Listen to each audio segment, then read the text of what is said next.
എനിക്കൊരു രണ്ടാം ജന്മം എന്ന് പറഞ്ഞതുപോലെയാണ് ഈ പ്രോഡക്റ്റ് കഴിച്ച് എനിക്കുണ്ടായത്. ഞാനൊരു 2011 എൻ്റെ ഒരു കിഡ്നി എൻ്റെ സഹോദരൻ്റെ മോന് ഡൊണേറ്റ് ചെയ്ത ഒരാളാണ്.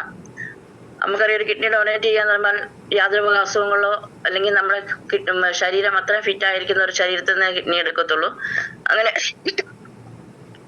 2011 തുടങ്ങി ഒരു 2023 വരത്തോളം എനിക്ക് യാതൊരു ആരോഗ്യ പ്രശ്നങ്ങളോ ഒന്നും ഉണ്ടായിരുന്നില്ല. പക്ഷെ എന്റെ ജോലി സംബന്ധമായ കാര്യത്തിന് എന്റെ ഭർത്താവിന് പെട്ടെന്നൊരു അസുഖം, ശ്വാസം മുട്ടൽ പോലെ ഒരു അസുഖം വന്നു. ഓക്സിജനിലായിരുന്നു. ഓക്സിജൻ വീട്ടിൽ നിൽക്കുന്ന സമയത്ത് നമുക്ക് സാമ്പത്തിക പ്രശ്നങ്ങൾ, സാമ്പത്തികമായിട്ട് ഒത്തിരി ബുദ്ധിമുട്ടുകളൊക്കെ ഉണ്ടായിരുന്ന സമയത്ത് പുള്ളിക്കാരൻ ഏകദേശം ഒന്ന് രോഗം കുറഞ്ഞപ്പോൾ ഞാൻ ജോലി സംബന്ധമായ ഒരു ബേബി സിറ്ററായിട്ട് ഞാൻ അബുദാബിയിലേക്ക് 2023 മാർച്ച് 16 ഞാൻ അബുദാബിയിലേക്ക് കയറി. ഞാൻ അവിടെ ചെന്ന് ഏകദേശം ഒരു മാസം ഏപ്രിൽ 20 ആയപ്പോൾ പുള്ളിക്കാരന് ന്യൂമോണിയ ബാധിച്ച പുള്ളിക്കാരൻ മരണപ്പെടുകയാണ് ചെയ്തത്. അപ്പോൾ ഞാൻ തിരിച്ചു വന്ന് കർമ്മങ്ങളെല്ലാം കഴിഞ്ഞതിന് ശേഷം ഞാനൊരു 10 ദിവസം കഴിഞ്ഞപ്പോൾ തിരിച്ചുപോയി. കാരണം 56 ദിവസം പ്രായമായ ഒരു കുഞ്ഞും 1.5 വയസ്സുള്ള കുഞ്ഞും 2 കുഞ്ഞുങ്ങളെ നോക്കുന്നതിന് വേണ്ടിയാണ് ഞാൻ പോയത്. അവർ 2 വർഷത്തെ വിസ എടുത്തത് കൊണ്ട് അവിടെ പെട്ടെന്ന് ഒരാളെ കിട്ടാനില്ലാന്നത് കൊണ്ടും ഞാൻ തിരിച്ചു പോയതിന് ശേഷം എനിക്ക് മാനസികമായ ഒത്തിരി ബുദ്ധിമുട്ടുകളും ഒക്കെ ഉണ്ടായി. അതുകൊണ്ട് എനിക്ക് ഒരു ദിവസം പോലും ഉറങ്ങാൻ പറ്റുന്നില്ലായിരുന്നു. എനിക്ക് ഉറക്കം എൻ്റെ ശരീരത്തിൽ നിന്നും മാറി നിൽക്കുന്ന ഒരു അവസ്ഥയുണ്ടായി. അങ്ങനെ മുന്നോട്ട് പോയിക്കൊണ്ടിരുന്നപ്പോൾ ഏകദേശം ഒരു 10 മാസം കഴിഞ്ഞപ്പോൾ ജനുവരി മാസം ആയപ്പോഴത്തേനും എനിക്കൊരു നല്ലൊരു പനി വന്നു. അവരെന്നെ അവിടെ ഹോസ്പിറ്റലിൽ കൊണ്ടുപോയി. എനിക്ക് ഇൻഷുറൻസ് ഉണ്ടായിരുന്നതുകൊണ്ട് ഒരു കിഡ്നി ഉള്ളെന്ന് പറഞ്ഞപ്പോൾ എല്ലാവിധ പെട്ടെന്ന് മരുന്ന് തരാതെ എല്ലാവിധ ടെസ്റ്റുകൾക്ക് എന്നെ വിധേയായി. എൻ്റെ ബ്ലഡ് പരിശോധിച്ചു, യൂറിന് എക്സ്റേ എല്ലാം എടുത്തപ്പോൾ ബ്ലഡിൽ നിന്ന് പരിശോധിച്ചപ്പോൾ അതുവരെ എനിക്ക് ഷുഗർ എന്ന് പറയുന്ന ഒരു രോഗം ഇല്ലായിരുന്നു. അന്ന് എനിക്ക് നോക്കിയപ്പോൾ ഷുഗർ 750 ഷുഗറും ചീത്ത കൊളസ്ട്രോൾ 750. ഇത്രയും കൂടുതലായിട്ട് കണ്ടു കഴിഞ്ഞപ്പോൾ അവർ എന്നെ ക്രിയാറ്റിൻ 3.5. അതുപോലെ എൻ്റെ കണ്ണ് പരിശോധിച്ചപ്പോൾ എൻ്റെ വലത് കണ്ണിന്റെ കാഴ്ച നഷ്ടപ്പെട്ടു. അപ്പോൾ അവർ എന്നെ MRI സ്കാന് വിധേയാക്കി. MRI സ്കാൻ ചെയ്തപ്പോൾ എൻ്റെ ഒരു കിഡ്നി അത് 10% ഫെയിലർ ആയിക്കൊണ്ടിരിക്കുകയാണ്. കാരണം എനിക്ക് യൂറിൻ ഇൻഫെക്ഷൻ ഭയങ്കരമായിട്ട് കൂടുകയും എൻ്റെ യൂറിൻ എന്ന് പറയുന്നത് സോപ്പും പത പോലെ ആണ് പോകുന്നത്. അതുപോലെ കാപ്പിപ്പൊടി നിറത്തില് അത് യൂറിൻ ഇൻഫെക്ഷൻ ഏറ്റവും കൂടിയിരിക്കുന്ന അവസ്ഥ. അതുപോലെ അബോള എന്ന് പറഞ്ഞൊരു ചീത്ത ബാക്ടീരിയ, അതിന്റെ ഗ്രോത്ത് ഭയങ്കരമായിട്ട് കൂടിക്കൊണ്ടിരിക്കുന്നു. ആ ബാക്ടീരിയ പെട്ടെന്ന് നമുക്ക് കിഡ്നിയെ ഫെയിലർ ആക്കുന്ന ഒരു ബാക്ടീരിയയാണ്. അപ്പോൾ ഈ ഒരു അവസ്ഥയിൽ നിന്നപ്പോൾ എനിക്ക് എത്രയും പെട്ടെന്ന് എൻ്റെ ഷുഗറും കൊളസ്ട്രോളും കുറച്ചില്ല എങ്കിൽ അത് അപകടമാണെന്ന് കണ്ടുകൊണ്ട് എനിക്ക് 1000 mg ഗുളിക തന്നു. 1000 mg ഗുളിക കഴിച്ചപ്പോൾ തന്നെ ഒരെണ്ണം കഴിച്ചപ്പോൾ തന്നെ അതെന്റെ ശരീരം താങ്ങാനുള്ള ശേഷി ഇല്ലാതായി. കാരണം 55 കിലോ വെയിറ്റ് ഉണ്ടായിരുന്ന ഞാൻ 40 കിലോ വെയിറ്റിലേക്കും പോയി. എൻ്റെ തലമുടിയെല്ലാം പൊഴിഞ്ഞ് എൻ്റെ അവസ്ഥ എന്ന് പറഞ്ഞാൽ കണ്ണ് തുറക്കാൻ പാടില്ലാതെ നമ്മളൊരു അപ്പുപന്താടി എങ്ങനെ നടക്കുന്നു ഒരവസ്ഥയെ പറന്ന് നടക്കുന്ന പോലെയാണ്. കാലുകൾ നിലത്ത് ഉറയ്ക്കുന്നില്ല, നടക്കുമ്പോൾ വലത്തോട്ട് ചെരിഞ്ഞു പോകുന്നു. അതുപോലെ തന്നെ ഒരു കുനിഞ്ഞ് എന്തെങ്കിലും ഒരു സാധനം എടുത്താൽ ഞാൻ മുന്നിലോട്ട് മറിഞ്ഞു പോകുന്ന ഒരവസ്ഥ. അപ്പൊ സോഡിയം എനിക്ക് ഏറ്റവും കുറവായിട്ട് നിൽക്കുന്ന ഒരവസ്ഥ കണ്ടു. ഇതെല്ലാം രീതിയിലുള്ളത് എനിക്ക് ശരീരത്തിന് വേണ്ട എല്ലാ കാര്യങ്ങളും ഏറ്റവും കുറവായ രീതിയിൽ കൂടെ കണ്ടുകൊണ്ട് അവർ ഏകദേശം എനിക്ക് ജനുവരി ഫെബ്രുവരി 2 മാസത്തോളം തന്നെ തുടർച്ചയായിട്ട് ആഴ്ചയിൽ ഒരിക്കൽ പരിശോധനയ്ക്ക് വിധേയമാക്കി. അപ്പോൾ ഈ ഗുളിക കഴിക്കത്തില്ലാത്തതുകൊണ്ട് എന്നോട് സാലഡുകൾ ഭക്ഷണത്തിൽ നിയന്ത്രിക്കാൻ പറഞ്ഞു. ഭക്ഷണത്തിൽ നിയന്ത്രിച്ചു. കാരണം എനിക്ക് ഡോസ് കൂടിയ മരുന്നുകളൊന്നും തരാൻ പറ്റില്ലാത്തത് കൊണ്ടും അങ്ങനെ ഏകദേശം ഫെബ്രുവരി മാസം കഴിഞ്ഞപ്പോൾ ഡോക്ടർമാർ പറഞ്ഞു, ഇനി എനിക്ക് എൻ്റെ കിഡ്നി ഫെയിലർ ആയിക്കൊണ്ടിരിക്കുന്നതുകൊണ്ട് ഒരു 5 ഡയാലിസിലെങ്കിലും ചെയ്യേണ്ടി വരും. ഈ ഡയാലിസിസ് കൂടി നമുക്ക് തിരിച്ചു കൊണ്ടുവരാൻ പറ്റും. പക്ഷേ അവിടെ ഡയാലിസിസ് ചെയ്യത്തില്ല. കാരണം സ്വന്തക്കാരും ഇല്ലാതെ ഡയാലിസിസ് ചെയ്യത്തില്ല. അപ്പൊ എന്നെ കൊണ്ടുപോയി വീട്ടുകാരോട് പറഞ്ഞു, എന്നെ അവിടെ നിർത്തുന്ന റിസ്ക് ആണ്, എത്രയും പെട്ടെന്ന് നാട്ടിലേക്ക് കയറ്റി അയക്കാൻ പറഞ്ഞു. അങ്ങനെ എനിക്ക് ടിക്കറ്റ് എടുത്ത് ഏപ്രിൽ മാസം 16 അവിടുന്ന് എന്നെ കയറ്റി വിടുകയാണ്. അവിടുന്ന് കയറ്റി വിടുകയെന്ന് പറഞ്ഞാൽ എനിക്ക് തന്നെ ഒന്നും നടക്കാൻ മേലാത്തൊരവസ്ഥയാണ്. വീൽ ചെയറിൽ എന്നെ കയറ്റിക്കൊണ്ട് വരുന്നതും എൻ്റെ പെട്ടികളൊക്കെ ആണേലും ഞാനൊന്നും അല്ല എടുത്തോണ്ട് വന്നത്. അങ്ങനെ ഒരു അവസ്ഥയിലാണ് ഞാൻ വരുന്നത്. അങ്ങനെ നെടുമ്പാശ്ശേരി വന്നപ്പോൾ എനിക്ക് അവിടുന്ന് ഹോസ്പിറ്റലിൽ നിന്ന് എൻ്റെ അതുവരെയുള്ള എല്ലാ ഫയലുകളും റിസൾട്ടുള്ള ഒരു ഫയലാക്കി തന്നു കഴിഞ്ഞപ്പോൾ അവിടുന്ന് തന്നെ ഞാൻ എൻ്റെ ഇതെല്ലാം എൻ്റെ ചേച്ചിയുടെ മോള് നേഴ്സാണ്. അവിടെ വാട്സപ്പിലേക്ക് ഞാൻ ഇട്ട് കൊടുത്തിരുന്നത് എൻ്റെ അവസ്ഥ ഇതാണ്. അപ്പോൾ നമ്മുടെ ചേർപ്പുക മെഡിസിറ്റിയിൽ ന്യൂറോളജിസ്റ്റായ മഞ്ജുള മാഡത്തിന് ഇത് കാണിക്കുകയുണ്ടായി. മഞ്ജുള മാഡം ഈ റിസൾട്ട് എല്ലാം കണ്ടതിന് ശേഷം പറഞ്ഞു, ഈ പേഷ്യന്റിനെ വീട്ടിലോട്ട് നാട്ടിൽ വരുമ്പോൾ തന്നെ ഹോസ്പിറ്റലിലേക്ക് അഡ്മിറ്റ് ആക്കാൻ പറഞ്ഞു. എൻ്റെ മക്കൾ എന്നെ അവിടുന്ന് നെടുമ്പാശ്ശേരിയിൽ തന്നെ നേരിട്ട് എന്നെ ചേർപ്പങ്കം മെഡിസിറ്റിയിലേക്കാണ് അഡ്മിറ്റ് ആക്കിയത്. അവിടെ എനിക്ക് മരുന്ന് തരത്തിൽ എല്ലാവിധ ഈ ഇത്രയും റിസൾട്ട് ഉണ്ടെങ്കിൽ പോലും എല്ലാവിധ പരിശോധനയ്ക്ക് പിന്നെ അവർ ആദ്യം എന്നെ വിധേയമാക്കുകയാണ് ചെയ്തത്. അപ്പോഴും ബ്ലഡ് പരിശോധിച്ചപ്പോൾ ഈ ഷുഗർ 750 കൊളസ്ട്രോൾ എല്ലാം ഒന്നിനും മാറ്റമില്ലാതെ നിൽക്കുന്നു. ഇങ്ങനെയുള്ള അവസ്ഥയിൽ അവർക്ക് മരുന്ന് തരാൻ പറ്റില്ല. അപ്പൊ ഒരു ബ്ലഡ് പരിശോധനയിൽ 15 ദിവസം കഴിഞ്ഞേ അതിന്റെ റിസൾട്ട് കിട്ടുള്ളൂ. ആ റിസൾട്ട് കൂടെ കിട്ടിക്കഴിഞ്ഞതിന് ശേഷം എന്ന് എനിക്ക് ഡയാലിസിസ് തുടങ്ങാം, എത്ര എണ്ണം വേണം എന്നുള്ള തീരുമാനം ഉണ്ടാകാൻ വേണ്ടി 2 ദിവസം എന്നെ അഡ്മിറ്റ് ആക്കിയ ശേഷം അവര് വീട്ടിൽ പോയി വിശ്രമിക്കൂ, ഭക്ഷണത്തിൽ നിയന്ത്രിച്ചുകൊണ്ട് നിൽക്കുക എന്നും പറഞ്ഞ് എന്നെ വീട്ടിലേക്ക് പറഞ്ഞു വിട്ടു. അങ്ങനെ 18-ാം തീയതി ഞാൻ തിരിച്ച് വീട്ടിൽ വന്നു. 20-ആം തീയതി എന്റെ ഭർത്താവിന്റെ ആണ്ടായിരുന്നു. ആണ്ടിന്റെ അന്ന് ഞാൻ പള്ളിയിൽ പോയി. എനിക്ക് നടക്കാൻ മേലാതെ 2 പേര് പിടിച്ചുകൊണ്ടാണ് ഞാൻ പള്ളിയിൽ പോകുന്നതും സെമിത്തേരി ഞാൻ ഒപ്പീസ് കൂടുന്നതും അച്ഛൻ കസേര ഇട്ട് തന്നിരുന്നാണ് ഞാൻ ഒപ്പീസ് കൂടുന്നത്. അത്രയും അവസ്ഥയിലാണ് ഞാൻ നിന്നിരുന്നത്. ആ അവസ്ഥയിൽ നിന്നപ്പോൾ എൻ്റെ ഒരു പ്രിയപ്പെട്ട കൂട്ടുകാരി ഈ ബിസിനസ് ചെയ്യുന്നുണ്ട്, മിനി ജോണി മാഡം. അവൾ ചെയ്യുന്നുണ്ടായിരുന്നു. ഇങ്ങനെ ഈ ബിസിനസ് ചെയ്യുന്നവരൊന്നും എനിക്കറിയില്ല. അവൾ എന്നെ അവിടെ വെച്ച് കണ്ടു. എൻ്റെ ഒരു അവസ്ഥ കണ്ടപ്പോൾ എന്നെ ഞാൻ തിരിച്ചറിയാത്തില്ലാത്ത വിധത്തിലാണ്. അതായത് മുടിയെല്ലാം പൊഴിഞ്ഞിട്ട് ഞാൻ ഷാളും കൊണ്ട് തലമുടി മുറിച്ചാണ് അവിടെ വരുന്നത്. അവ എന്നെ തിരിച്ചറിയത്തില്ലാതെ പറഞ്ഞപ്പോൾ അവൾ എന്നെ കെട്ടിപ്പിടിച്ച് കരഞ്ഞു. അപ്പൊ എന്നോട് ചോദിച്ചത് എന്ത് പറ്റി ചോദിച്ചപ്പോ ഞാൻ എന്റെ അവസ്ഥ പറഞ്ഞെങ്കിൽ അവൾ പ്രത്യേകിച്ച് ഒന്നും പറഞ്ഞില്ല, പോയി. അപ്പൊ ഞാൻ ആണ്ട് കഴിഞ്ഞു, 20-ാം തീയതി ആണ്ട് കഴിഞ്ഞു. വീട്ടിൽ നിന്നപ്പോൾ ഞാൻ ചിന്തിച്ചു, കാരണം എനിക്കൊരു പെൺകുട്ടിയുടെ സഹായം, ഒരു പെൺകുഞ്ഞിന്റെ സഹായം ഇല്ലാതെ എനിക്ക് ഒരു കാര്യം നടത്താൻ പറ്റുന്നില്ല. എനിക്ക് തന്നെ കുളിക്കാൻ പാടില്ല, തുണി അലക്കാൻ പാടില്ല, ഭക്ഷണം പോലും കഴിക്കാൻ പാടില്ല. ഇവിടെ വീട്ടിൽ 2 ആൺകുട്ടികൾ മാത്രമേ ഉള്ളൂ. ഈ ഒരു അവസ്ഥയിൽ നോക്കുമ്പം ഈ ഡയാലിസിസ് എന്ന് പറഞ്ഞപ്പോൾ തന്നെ ഞാൻ പേടിച്ചെന്ന് പറഞ്ഞ കാരണം ഞാൻ കിഡ്നി കൊടുത്ത കുഞ്ഞ് 50 ദിവസം കഴിഞ്ഞപ്പോൾ അവൻ മരിക്കുകയാണ്. അവൻ എൻ്റെ കിഡ്നി 3 ദിവസം അവന് പ്രവർത്തിച്ചുള്ളൂ. അതിനുശേഷം അവനെ ഡയാലിസിസ് ചെയ്തുകൊണ്ടിരിക്കുമ്പോൾ കാർഡിയാക് അറസ്റ്റ് ഉണ്ടായാണ് അവൻ മരിക്കുന്നത്. ഞാൻ കിഡ്നി കൊടുക്കുന്നതിന് മുമ്പ് എൻ്റെ സഹോദരൻ, അതായത് കൊച്ചിന്റെ അച്ഛൻ കിഡ്നി കൊടുത്തിരുന്നു. അത് 5 വർഷം കഴിഞ്ഞപ്പോഴാണ് പിന്നെ ഞാൻ കൊടുത്തത്. ആ അച്ഛൻ ഒരു അറ്റാക്ക് ഉണ്ടായി. മോൻ മരിച്ചു കഴിഞ്ഞപ്പോൾ തന്നെ ആ അച്ഛൻ ഒത്തിരി നിരാശപരമായിട്ടുള്ള ജീവിതമൊക്കെ ആയിരുന്നു. അപ്പോൾ ഒരു അറ്റാക്ക് ഉണ്ടായി. കോട്ടയം മെഡിക്കൽ കോളേജ് ചെന്നപ്പോൾ ഒരു ഇഞ്ചക്ഷൻ കൊടുത്തത്. ആ ഇഞ്ചക്ഷനോടുകൂടി ആ അവർക്കുണ്ടായിരുന്ന കിഡ്നി ഫെയിലർ ആയിക്കൊണ്ടിരുന്നു. ഹാർട്ട് പേഷ്യന്റും കിഡ്നി ഫെയിലറും ആയിരുന്നുകൊണ്ട് ഡയാലിസിസ് ചെയ്യാൻ പറ്റില്ലാത്തൊരവസ്ഥയായിരുന്നു. അങ്ങനെ ഏകദേശം 5 വർഷത്തോളം ആങ്ങളെ മരുന്ന് കൊണ്ടങ്ങ് മുന്നോട്ട് പോയി. അവസാനം ഒരു 2017 ഈ കിഡ്നി ഡയാലിസിസ് ചെയ്യേണ്ട ഒരു അവസ്ഥ വന്നു. പക്ഷെ ഡയാലിസിസ് ചെയ്താൽ ആളെ കിട്ടില്ല എന്ന് അറിയുകയും ചെയ്യാം, പക്ഷെ ചെയ്യാൻ മേലാത്ത അവസ്ഥയാണ്. അതുപോലെ ശ്വാസം മുട്ടലും എഴുതിട്ട് നിൽക്കാൻ മേലാത്തൊരു അവസ്ഥ വന്നപ്പോൾ 2017 ആങ്ങളെ ഡയാലിസിസ് ചെയ്ത് ഏകദേശം 1 മണിക്കൂർ കഴിഞ്ഞപ്പോൾ ആങ്ങളെയും ഇതുപോലെ കാർഡിയാക് അറസ്റ്റ് ഉണ്ടായി മരിക്കുകയാണ് ചെയ്തത്. അങ്ങനെ ഒരു 2 ചരിത്രം. പിന്നെ ഒരാങ്ങളേക്ക് ഷുഗർ കൂടുതലുണ്ടായിരുന്നു. ഷുഗർ കഴിച്ചു. ഷുഗറിന് ഏകദേശം 10 വർഷത്തോളം മരുന്ന് കഴിച്ച് കിഡ്നി ഫെയിലറായി. ആ ആങ്ങളെയും ഇതുപോലെ ഡയാലിസിസ് ചെയ്ത് മരിക്കുകയാണിത്. മരിക്കുന്നത് മാത്രമല്ല, ഈ ഡയാലിസിസ് പേഷ്യന്റ് ഒരാൾ വീട്ടിലുണ്ടെങ്കിൽ നമുക്കറിയാം, സാമ്പത്തികം എത്രയുള്ള ഒരാൾക്കാരാണെങ്കിലും അത് ഒരു ഇല്ലാത്ത അവസ്ഥയിലേക്ക് പോകുന്നത്. അപ്പോൾ ഞങ്ങൾ സാധാരണക്കാരായ ഇവരെല്ലാം ചികിത്സിച്ചത്, എല്ലാവരുടെയും കുടുംബവും വീടും വിറ്റിട്ടാണ് അവരെ ചികിത്സിച്ചത്. അവസാനം അവർക്ക് വീടും കുടുംബം ഇല്ലാതാകുകയും ആളുകളെ കുടുംബനാഥനെ മക്കളെയൊക്കെ നഷ്ടപ്പെടുന്ന ഒരു അവസ്ഥ വന്നു. ഇതെന്റെ മുന്നിലുള്ളത് കൊണ്ട് ഈ ഡയാലിസിസ് എന്നപ്പോൾ ഞാൻ ചിന്തിച്ചു, ആകപ്പാടെ എന്റെ ഒരു കാര്യങ്ങളെക്കാനോ അല്ലെങ്കിൽ എന്നെ ഒരു ആശ്വസിപ്പിക്കാനോ പോലും നമ്മുടെ പങ്കാളി ഇല്ലാതിരിക്കുന്ന അവസരത്തില് മക്കൾക്ക് വേണ്ടി സമ്പാദിച്ചിരിക്കുന്ന ഒരു 5 സെന്റ് സ്ഥലം, ഒരു വീടാണുള്ളത്. അതും വിറ്റിട്ടാണെങ്കിലും മക്കളെന്നെ ചികിത്സിക്കുമെന്ന് എനിക്കറിയാം. പക്ഷെ എനിക്ക് ഏകദേശം അറിയാം, ഈ ഡയാലിസിസോടുകൂടി അധികം എനിക്ക് മുന്നോട്ട് ജീവിക്കാൻ പറ്റില്ല. അല്ലെങ്കിൽ വർഷങ്ങളോളം, ചിലപ്പോൾ 2-3 വർഷത്തോളം ജീവിക്കാം. പക്ഷെ എങ്കിലും മക്കൾ അവസാനം തെരുവിൽ ഇറങ്ങേണ്ടി വരും. ഒരമ്മയായി ഞാൻ അത് തീരുമാനിച്ചില്ല. അമ്മയായി എനിക്കത് ഉൾക്കൊള്ളാൻ പറ്റിയില്ല. കാരണം നമ്മൾ ജീവിച്ചിരിക്കുമ്പോൾ ഉണ്ടാക്കിയ സമ്പാദ്യം മരിക്കുമ്പോൾ മക്കളുടെ നല്ല കാണണം എന്നുള്ള രീതിയിൽ കൂടെ വന്നുകൊണ്ട് ഞാൻ ഒരു ഉറച്ച തീരുമാനം എടുത്തു. 1000 mg ഗുളിക 20 എണ്ണമായിരുന്നു അവർ വാങ്ങിച്ചു തന്നത്. അതിനകത്ത് 2 എണ്ണം എനിക്ക് കഴിക്കേണ്ടി വന്നുള്ളൂ. ആ 2 എണ്ണം കഴിച്ചപ്പോൾ എനിക്ക് ബോധം ക്ഷയം ഉണ്ടായതുകൊണ്ട് ഞാൻ കഴിച്ചില്ല. അതിൽ ബാക്കി 18 എണ്ണം എൻ്റെ കയ്യിൽ ബാക്കിയുണ്ട്. അത് നമ്മൾ തിരിച്ചു കൊണ്ടുവന്ന കൂട്ടത്തിൽ ആ മരുന്നും എൻ്റെ കയ്യിലുണ്ട്. ഏകദേശം ഞാൻ 20-ാം തീയതി ആണ്ട് കഴിഞ്ഞപ്പോൾ ഞാൻ തീരുമാനിച്ചു, ഇങ്ങനെ ഈ അവസ്ഥയിൽ മുന്നോട്ട്, ഇപ്പോഴാണ് എനിക്കൊരു മരുന്നോ അല്ലെങ്കിൽ എന്തെങ്കിലും എടുത്ത് കഴിക്കാനുള്ള ആരോഗ്യമെങ്കിലും ഉണ്ട്. കുറച്ച് കഴിയുമ്പോൾ നമുക്ക് അതും ഇല്ലാത്തൊരവസ്ഥ, അതായത് സോഡിയം കുറയാന്ന് പറഞ്ഞപ്പോൾ നമുക്ക് ഓർമ്മയില്ലാതെ വരികയോ നമ്മൾ എന്താ കാണിക്കുന്നതെന്ന് അറിയത്തില്ലാത്തൊരവസ്ഥ ചില സമയത്തുണ്ടാവും. വെച്ച സാധനം മറന്നു പോവും. ആൾക്കാരോട് നമുക്ക് ഭയങ്കര ദേഷ്യമായിരിക്കും, എന്താ കാണിക്കുന്നതെന്ന് അറിയത്തില്ല. ആ അവസ്ഥയിലൊക്കെ മുന്നോട്ട് പോയി കഴിയുമ്പോൾ ഇവരെന്നെ വെറുക്കും.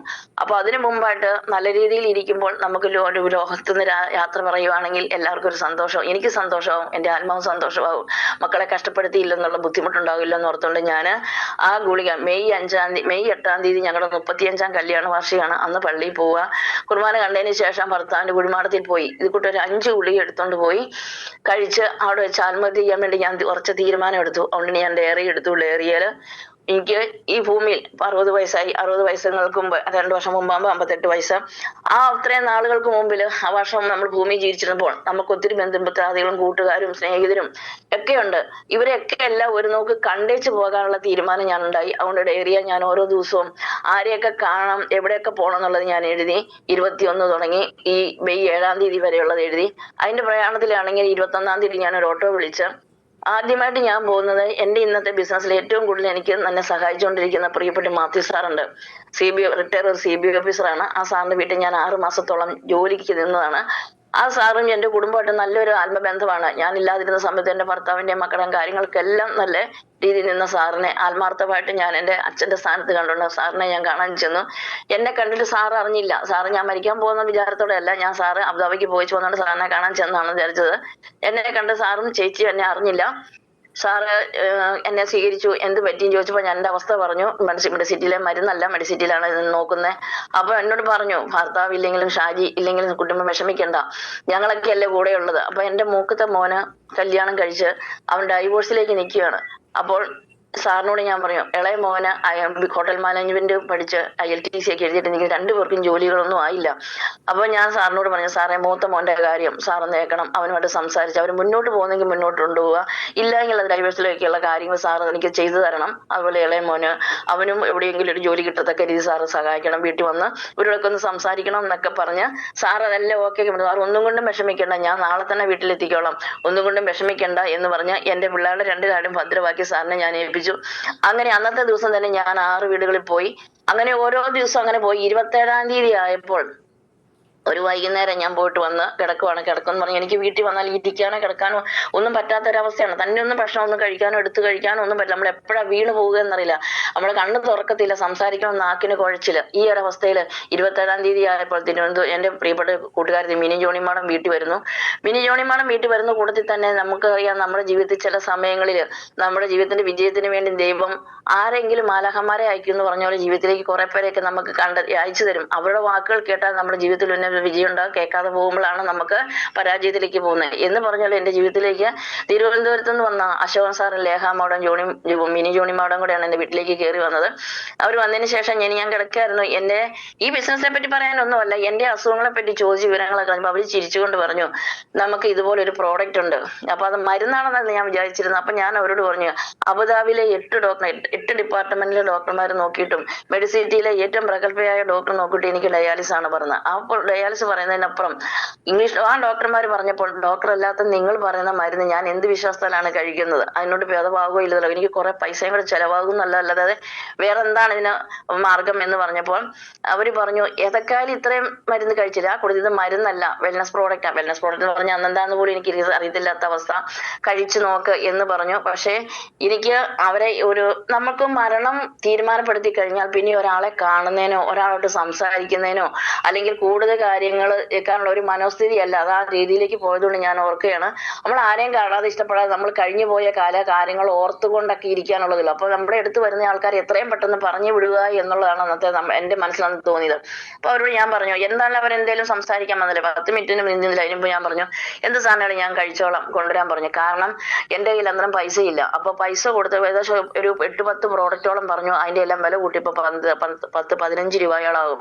അപ്പൊ ഞാൻ മനസ്സിൽ സന്തോഷിച്ചു. കാരണം ഈ 15 രൂപ കൊടുത്താലല്ലേ സാധനം കൊണ്ടുവരുള്ളൂ. അപ്പൊ ഞാൻ ഏകദേശം ഒരു താമസം പറഞ്ഞു, ശരി പൈസ ഉണ്ടാകുമ്പോൾ ഞാൻ വിളിച്ചേക്കാം. അപ്പൊ ഞാൻ വിളിക്കാം എന്ന് പറഞ്ഞ് അവര് സന്തോഷത്തോട് പോയി. പക്ഷെ പ്രിയപ്പെട്ട മിനി ജോണി മാഡം എന്റെ കൂട്ടുകാരത്തി തീരുമാനിച്ചു, അവർക്കറിയാം ഞാൻ ഉടനെ എങ്കിലും മേടിച്ച് കഴിക്കില്ല, ഏതോ ഒരു പദ്ധതി എന്റെ മനസ്സിൽ ഉറച്ചിട്ടുണ്ടെന്നുള്ളത് നമുക്ക് എന്റെ മനസ്സ് മൊത്തം മനസ്സിലാക്കിക്കൊണ്ടാവാം.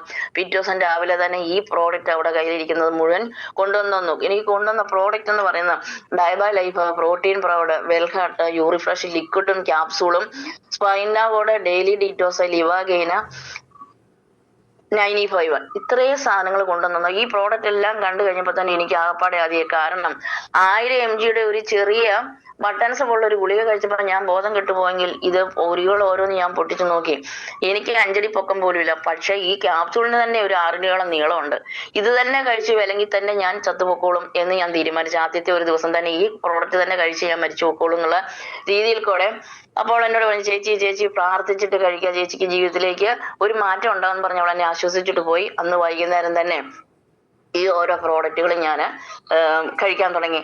എനിക്ക് ഷുഗർ 750 കൂടുന്ന പോലെ തന്നെ എന്നും രാവിലെ മിക്ക ദിവസങ്ങളും രാവിലെ എഴുന്നേൽക്കുമ്പോൾ എനിക്ക് എഴുന്നേക്കാൻ പറ്റില്ല, തല കറങ്ങി, അതുപോലെ തന്നെ കട്ടിലോട്ട് അടിച്ച് വീഴും, വിറയ്ക്കും, നാക്കുകളൊക്കെ കടിച്ച് പല്ലുകളൊക്കെ കിടുമനിട്ട് എന്നെ വിറച്ചിട്ട് സംസാരിക്കാൻ മേലാത്ത വേർത്തൊഴുകുന്ന ഒരു അവസരമുണ്ട്.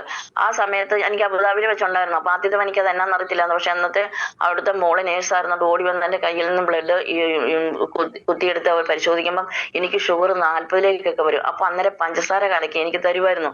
അപ്പൊ അവിടുന്ന് അവർ പറഞ്ഞു വിട്ടു പോന്നപ്പോഴും ചേച്ചി ഇങ്ങനെ ഒരു അനുഭവം ഉണ്ടായി, ഇങ്ങനെ കഴിച്ചോണമെന്ന് പറഞ്ഞു. അതുകൊണ്ട് ഞാൻ മക്കളോട് പറഞ്ഞിട്ടുണ്ട്, രാവിലെ ഞാൻ എന്തെങ്കിലും ഒരു ഒച്ചയോ ബഹളോ കേട്ട് കഴിഞ്ഞാൽ നിങ്ങൾ ഓടി വരണം, വന്നിട്ട് എനിക്ക് പഞ്ചസാര കലക്കി തരണം എന്ന് പറഞ്ഞുകൊണ്ട് ഈ രാവിലെ എഴുന്നേൽക്കുമ്പോൾ ഇവിടെ വന്നു കഴിഞ്ഞാൽ മിക്ക ദിവസവും തന്നെ ഈ തലകറക്കം ഉണ്ടായിരുന്നു. അത് കഴിഞ്ഞിട്ട് ഇവർ എനിക്ക് പഞ്ചസാര കലക്കി കൊണ്ടുവന്ന് കഴിഞ്ഞ് ഒരു അരമണിക്കൂർ കഴിയുമ്പോഴാണ് ഞാൻ എഴുന്നേൽക്കുക. അപ്പൊ ഒക്കെ പരിശോധിച്ച് കഴിയുമ്പോഴത്തേനും എനിക്ക് ഗ്ലൂക്കോമീറ്റർ ഉണ്ട്, ഞാനത് പരിശോധിച്ച് കഴിയുമ്പോൾ ചിലപ്പോൾ 60-80 അപ്പൊ എനിക്ക് എന്തുമാത്രം താന്നിട്ടായിരിക്കും ഈ ഒരു അവസ്ഥ വന്നെന്ന് ഞാനൊന്ന് ചിന്തിച്ചിരുന്നു. പക്ഷെ നമ്മുടെ ഈ പ്രോഡക്റ്റ് കഴിച്ച് ഏകദേശം 5 ദിവസം കഴിഞ്ഞപ്പോൾ തുടങ്ങി രാവിലെ എഴുന്നേൽക്കുമ്പോൾ ആ തലകറക്കം എനിക്ക് ഇല്ലെന്നുള്ളതായിട്ടുണ്ട്. അപ്പൊ ഇല്ലാതായപ്പോൾ തന്നെ ഞാൻ ഓർത്തു, നമ്മൾ മരിക്കാൻ തീരുമാനിച്ച ഒരാളുടെ മനസ്സിൽ കാണുന്ന എല്ലാം പോസിറ്റീവാ, എന്ത് നെഗറ്റീവ് നമ്മുടെ കയ്യിലില്ല, പോസിറ്റീവാ. കാരണം ഈ ലോകത്തോട് വിട്ടു പോകുന്നതിന് മുമ്പായിട്ട് നമ്മളെല്ലാം പോസിറ്റീവായിട്ട് കണ്ടായിട്ട് നമ്മൾ തിരിച്ചു പോകത്തുള്ളൂ. അപ്പൊ അങ്ങനെയുള്ള ഒരു മൈൻഡ് ആയിരിക്കും എന്നോർത്തു. അതുപോലെ തന്നെ രാവിലെ വെക്കുമ്പോൾ ആ കണ്ണ് തുറക്കാൻ മേലാത്ത കാക്കിന് കുറച്ചൊക്കെ സ്വല്പം കുറവ് പോലെ വന്നു. രാവിലെ തന്നെ എഴുന്നേറ്റ് ഞാൻ തന്നെ കാപ്പി ഇട്ട് കുടിക്കുന്ന ഒരു അവസ്ഥ വന്നു. അങ്ങനെ ഈ പ്രോഡക്റ്റിന്റെ കുറവാണെന്ന് ഞാൻ വിചാരിച്ചില്ല. അങ്ങനെ ഏകദേശം 15, അതായത് ഈ മെയ് മാസം 12-ാം തീയതി ആയപ്പോൾ എന്നെ മെഡിസിറ്റിയിൽ നിന്ന് വിളി വന്നു, എനിക്ക് റിസൾട്ട് വന്നു. എന്നോട് അവിടെ ഹോസ്പിറ്റലിൽ ചെല്ലാൻ പറഞ്ഞു. ഞാൻ ചേച്ചിയുടെ മോളെയും കൂട്ടിക്കൊണ്ട് ഹോസ്പിറ്റലിൽ ചെന്നു. ഹോസ്പിറ്റലിൽ ചെന്നപ്പോൾ അവർ അന്നേരം തന്നെ ഡോക്ടർ മുറി വെച്ചിട്ട് ഗ്ലൂക്കോമീറ്റർ കൊണ്ട് അവർ ബ്ലഡ് കുത്തി പരിശോധിക്കാൻ പറഞ്ഞു. ആ 15 ദിവസം മുമ്പ് എനിക്ക് 750 ആയിരുന്ന ഷുഗർ അന്ന് കുത്തി പരിശോധിച്ചപ്പോൾ 135 കണ്ടപ്പോൾ ഡോക്ടർ പറഞ്ഞു ഗ്ലൂക്കോമീറ്റർ എന്തോ ബാറ്ററി കുറവാണ്, ലാബിൽ പോയി കുറെ പരിശോധിക്കാനുള്ളതെല്ലാം എഴുതി തന്നു. പരിശോധിച്ചിട്ട് ഡോക്ടറെ വന്ന് കാണാൻ പറഞ്ഞു. ഏകദേശം എന്റെ യൂറിനും ബ്ലഡും ഒക്കെ പരിശോധിച്ച് ഏകദേശം ഒരു 2.5-3 മണിക്കൂർ കഴിഞ്ഞപ്പോൾ ഞാൻ തിരിച്ച് ഡോക്ടറെ അടുത്ത് വന്നപ്പോൾ ഡോക്ടർ എന്നെ ഇങ്ങനെ കുറെ നേരം കമ്പ്യൂട്ടറിൽ നോക്കിച്ച് എന്നെ കുറെ നേരം നോക്കി ഇരുന്നേച്ച് ചോദിച്ചു, ചേച്ചി എന്തെങ്കിലും മരുന്ന് എന്തെങ്കിലും കഴിച്ചോ എന്ന് ചോദിച്ചു. ഞാൻ പറഞ്ഞില്ല, ഞാൻ മരുന്നൊന്നും കഴിച്ചില്ല, ഞാൻ ഭക്ഷണം നിയന്ത്രിച്ചു. ഭക്ഷണം ഞാൻ കഴിച്ചു. ഞാൻ ഗോതമ്പിന്റെ ഭക്ഷണം പിന്നെ സാലഡാണ് കഴിച്ചുകൊണ്ടിരുന്നത്. കാരണം എനിക്ക് ഡോക്ടർമാരോട് നമ്മളിങ്ങനെ ആയുർവേദം കഴിച്ചു എന്ന് പറഞ്ഞാൽ ചിലപ്പോൾ ആദ്യമേ അത് നെഗറ്റീവ് പറയും, പിന്നെ നമുക്ക് ഇല്ലാത്ത ആദ്യം ഉണ്ടാവും. അതുകൊണ്ട് ഞാൻ ആ കാര്യം പറഞ്ഞില്ല. അപ്പൊ ഞാൻ പറയും ഭക്ഷണം നിയന്ത്രിച്ചു, ഭക്ഷണം നമുക്ക് വേണ്ട സാലഡുകൾ, പച്ചക്കറികളൊക്കെ കൂടുതൽ ഞാൻ ഉപയോഗിച്ചു എന്നിങ്ങനെ പറഞ്ഞു. അന്ന് പറഞ്ഞ അതുകൊണ്ടായിരിക്കാം ശരീരം ഒന്ന് പ്രതികരിക്കുന്നുണ്ട് ഇതിനോടൊക്കെ. ഇപ്പം ഷുഗർ 130 തന്നെ ഉള്ളൂ. അത് ചിലപ്പോൾ പെട്ടെന്ന് ആ മാനസികാവസ്ഥ വന്നതുകൊണ്ടുണ്ടായതായിരിക്കാം എന്നൊക്കെ പറഞ്ഞു വെച്ചിട്ട് പറഞ്ഞു ഷുഗർ വന്നത്. അതുപോലെ തന്നെ കൊളസ്ട്രോള് എനിക്കത് 200-ലേക്ക് കുറഞ്ഞു. അതുപോലെ തന്നെ യൂറിനകത്ത് അബോള എന്ന് പറഞ്ഞ ബാക്ടീരിയയുടെ അമിതമായ ഗ്രോത്ത് നിയന്ത്രണാതീതമായി. അതുപോലെ ക്രിയാറ്റിൻ എനിക്ക് അന്ന് 1.5 ആയി മാറി. 1.5 കൂടുതൽ തന്നെയാണ്, പക്ഷെ എനിക്ക് 3.1-ൽ നിന്ന് 1.5 വന്നപ്പോൾ തന്നെ അത് ആശ്വാസമാണ്. ഡയാലിസിലേക്ക് പോകണ്ട എന്നുള്ള ഒരവസ്ഥയിലേക്ക് വന്നു. അതുപോലെ HbA1c എനിക്ക് 10.5 ആയിരുന്നു, അന്നേരം അത് 6.5-ലേക്ക് വന്നു.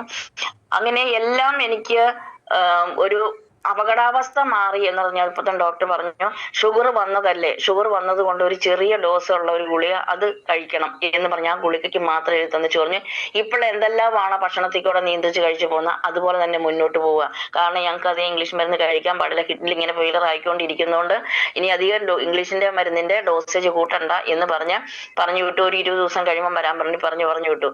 ഞാൻ അന്ന് അവിടെ നിന്ന് ദൈവത്തിന് നന്ദി പറഞ്ഞുകൊണ്ട് ആ ഷുഗറിന്റെ ഗുളിക വാങ്ങിക്കാതെ തന്നെ ഞാൻ അവിടുന്ന് പോന്നതിന് ശേഷം ഈ 2024-ൽ ഞാൻ 27-ാം തീയതി മെയ് മാസം 27-ാം തീയതി കഴിക്കാൻ തുടങ്ങിയതാണ്. ഇന്ന് വരെ എനിക്ക് ഹോസ്പിറ്റലിൽ പോകേണ്ടി വരികയോ ചെയ്തിട്ടില്ല. കാരണം 10 ദിവസം കൂടുമ്പോൾ ഞാൻ തന്നെ മൈക്രോബയോളജി പോയി എന്റെ ഷുഗർ നോക്കും, ക്രിയാറ്റിൻ നോക്കും, അതുപോലെ കിഡ്നി ഫങ്ഷൻ നോക്കും.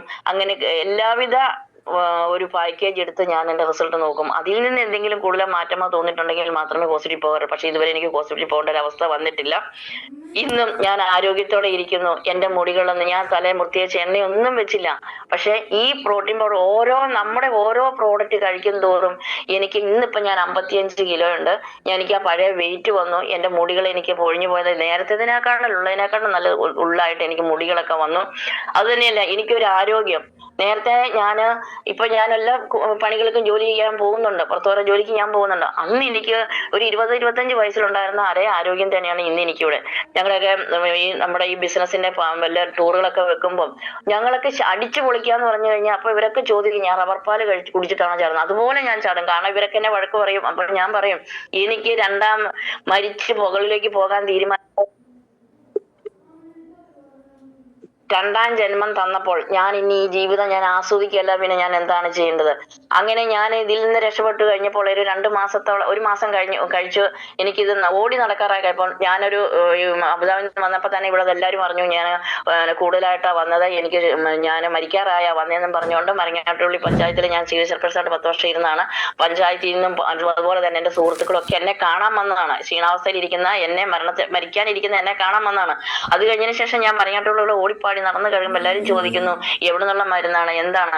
അപ്പൊ ഈ ചോദ്യത്തിന് ഉത്തരവായിട്ട് തന്നെ ഞാൻ ആദ്യമേ തന്നെ ഇറങ്ങിക്കഴിഞ്ഞപ്പോൾ ഞാനൊരു നോട്ടീസ് അടിച്ചു. കാരണം നമ്മുടെ ജീവിതശൈലി രോഗങ്ങൾക്ക് ആയുർവേദത്തിലൂടെ എന്നു പറഞ്ഞ് നമ്മുടെ ആയുർവേദ ഉൽപ്പന്നം വെൽനസ് പ്രോഡക്റ്റ് എന്ന് പറഞ്ഞുകൊണ്ട് ഒരു നോട്ടീസ് അടിച്ച് പത്രത്തിലൂടെ കൊടുത്തിട്ട് ഞാൻ ആ മാസം തന്നെ ഒരു മീറ്റിംഗ് നമ്മുടെ പഞ്ചായത്തിൽ അറേഞ്ച് ചെയ്തു, ഓഡിറ്റോറിയത്തിൽ. ആ മീറ്റിംഗിലേക്ക് വന്ന് ക്ഷണിച്ച ആൾക്കാരാണ് പ്രിയപ്പെട്ട മാത്യു സാർ. ആദ്യമേ ഇതിലേക്ക് ഓടി, പിന്നെ ഒരു നല്ലൊരു ടീമായിട്ട് ഞാൻ ഇന്നും ഓടി നടന്നു. ഇതൊരു സേവനം മാത്രം, ഒരു സന്നദ്ധ പ്രവർത്തനമായിട്ട് തന്നെ. നമുക്കറിയാം നമ്മൾ സമ്പാദിക്കുന്ന എല്ലാ പൈസകളും അവസാനം കൊണ്ടുപോയി കൊടുക്കുന്ന ഹോസ്പിറ്റലാണ്. നമുക്ക് വലിയൊരു ഗുരുതരമായിട്ടുള്ള ആൾക്കാരെ രക്ഷപ്പെടുത്താൻ പറ്റിയില്ലെങ്കിലും നമ്മൾക്ക് ചെറുതായിട്ട് ഇറങ്ങിയിരിക്കുന്ന രോഗങ്ങൾക്ക് നമുക്ക് ഇത് കൊടുക്കാൻ പറ്റും. അതുപോലെ എൻ്റെ എനിക്ക് ഒത്തിരി ദിവസമായിട്ട് എൻ്റെ സഹോദരനാണ് ഡയാലിസിസ് ചെയ്തുകൊണ്ട് ഒരു വിഷമുണ്ട് കൈക്കൊണ്ട് ഡയാലിസിസ് ചെയ്തുകൊണ്ടിരുന്ന അവസ്ഥയിൽ നിന്ന് പോലും നമ്മുടെ യൂറിഫ്ലഷ് എന്ന ആ ചെറിയ ഉൽപ്പന്നം കഴിച്ച് ആ ഡയാലിസിസ് മാറി നിന്ന് നല്ല മിടുക്കനായിട്ട് ഓടി നടക്കുന്ന ആങ്ങളെ എൻ്റെ കുടുംബത്തിലുണ്ട്. അപ്പൊ സാറേ, നമുക്ക് ഇനിയും ആൾക്കാർ പറയാനുള്ളത് കൊണ്ടും ഇത്രയും എൻ്റെ ഒരു റിസൾട്ട് പറഞ്ഞ് കേൾക്കാനായിട്ട് തയ്യാറുന്ന എല്ലാവർക്കും നന്ദി പറഞ്ഞുകൊണ്ട് നിർത്തുന്നു സാറേ. നമസ്കാരം. താങ്ക് യു സാറേ. താങ്ക് യു കുട്ടി മാഡം. അല്ലെ, നമ്മുടെ എല്ലാവരുടെയും ഉള്ളിലേക്ക് അല്ലെ ഒരു ശരിക്കും ഒരു വേദന ഉളവാക്കുന്ന ഒരു ജീവിത സാഹചര്യത്തിൽ നിന്ന് ഒരുപാട് സന്തോഷത്തോടെ ഞങ്ങളുടെ ഒക്കെ കൂടെ വരുന്ന സമയത്ത് ഏറ്റവും കൂടുതൽ ആസ്വദിക്കുന്ന ഡാൻസ് കളിക്കുന്ന ഒരാളാണ്. അത്തരത്തിലേക്ക് നമ്മുടെ പ്രോഡക്റ്റുകളുടെ ഒരു മഹത്വം തന്നെയാണ്. തീർച്ചയായിട്ടും ഉള്ളിൽ നിന്നുള്ള വാക്കുകൾക്ക് കുട്ടിയമ്മയുടെ എല്ലാം നന്ദിയും അറിയിക്കുന്നു. ഞങ്ങളെല്ലാം പേരുള്ള നന്ദിയും ആശംസയും അറിയിക്കുന്നു. നമുക്ക് അടുത്ത ഒരാളിനെ ക്ഷണിക്കാം. Margaret madam.